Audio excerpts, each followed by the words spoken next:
मान लीजिए कि आप इंटरमीडिएट गणित में आज तक कुछ भी नहीं पढ़े हैं।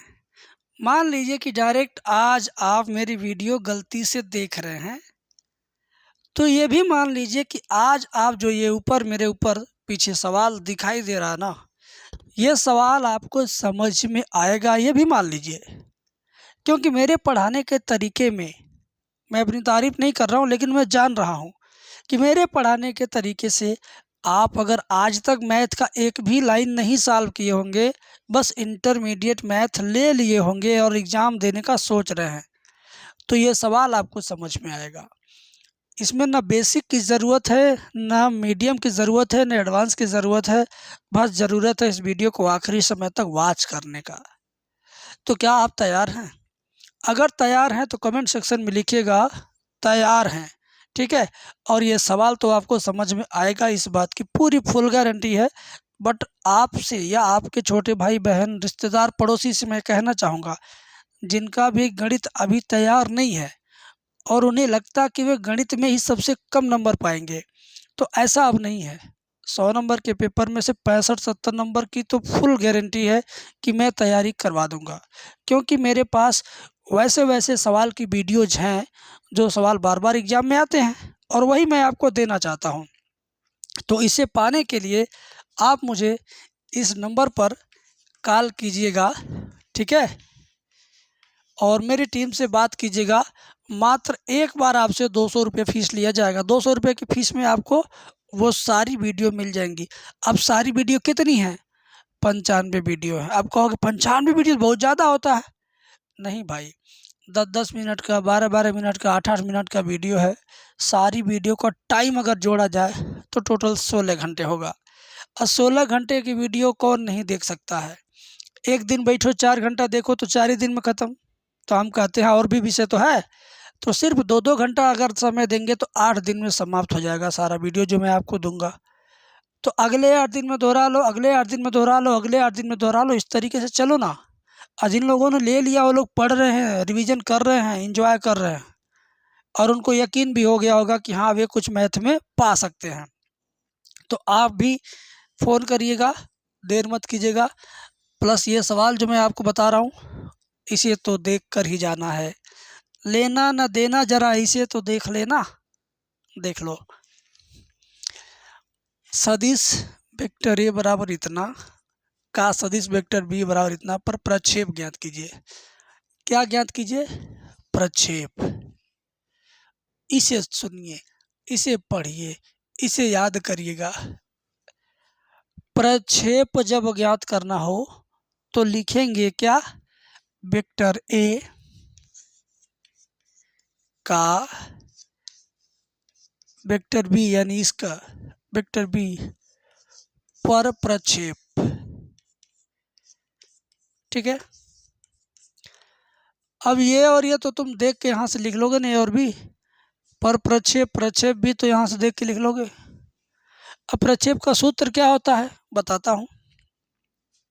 इन दोनों को सटा के लिख दीजिए, वेक्टर ए और वेक्टर बी को सटा के लिख दीजिए, बीच में बिंदी। अब बटे, बटे में नीचे वो रहेगा जो लास्ट में यहाँ रहेगा। बटे में नीचे वो रहेगा जो यहाँ पे, जिसके बाद पर लिखा रहेगा।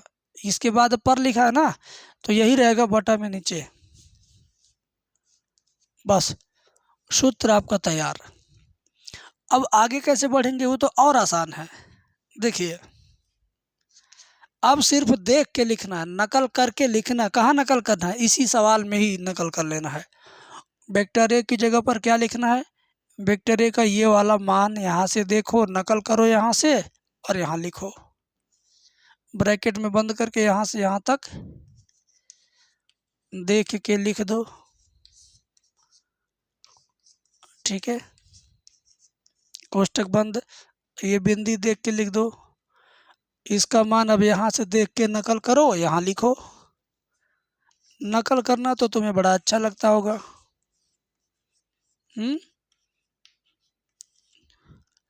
बटे की लाइन देखो और बना दो।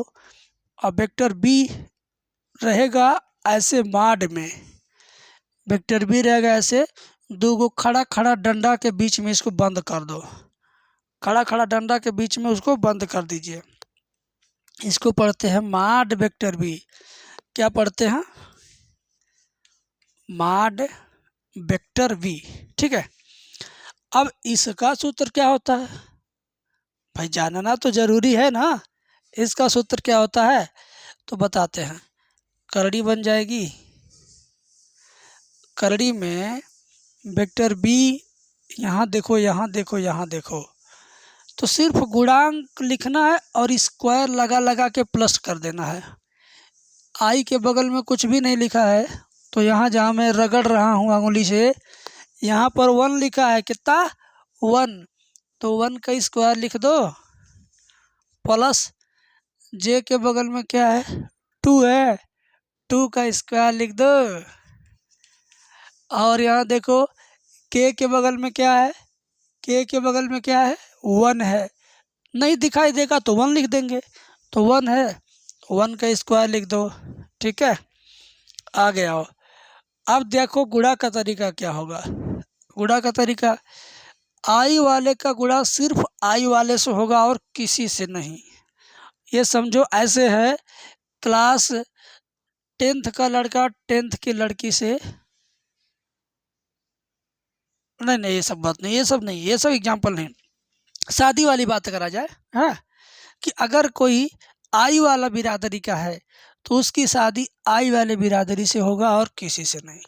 तो ये इसके बगल में कौन है? 2, और इसके बगल में कौन है? नहीं दिखाई दे रहा तो 1 है। आई का गुणांक कितना? 1 है। तो आई वाले का आई वाले से करिए और किसी से नहीं, तो 2 का 1 में करेंगे तो 2 होगा, और जे वाले का गुणा सिर्फ जे वाले से, तो जे के पास 2 है, इस जे के पास 3 है, तो 3 दूना 6, प्लस 6 हो गया। और यहाँ के बगल में 2 है, और यहाँ के बगल में क्या है? वो 1 है, तो 2 और 1 का गुणा करेंगे तो 2 होगा। बट्टा के नीचे 1 का स्क्वायर 1, 2 का होगा 4, 1 का होगा 1। ठीक है ना भाई, आगे देखिए। 6 2 8 2 10 हो गया ऊपर, नीचे 4 1 5 1 6 हो गया। ठीक है, ऊपर नीचे कड़ी में 6 बटे कड़ी में 6 का गुणा ऐसे छोड़ दोगे तभी भी आंसर है, नहीं तो ऐसे करोगे सही रहेगा। 10 कड़ी में 6 बटे 6, 2 से काट दो 10 6 को, 2 5 10, 2 3 6, और ऊपर रहेगा कड़ी में 6।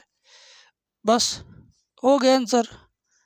प्रक्षेप आ गया भाई, यहीं छोड़ देंगे तभी भी आंसर, अगर परमेय लड़ के यहाँ जाएंगे तभी भी आंसर।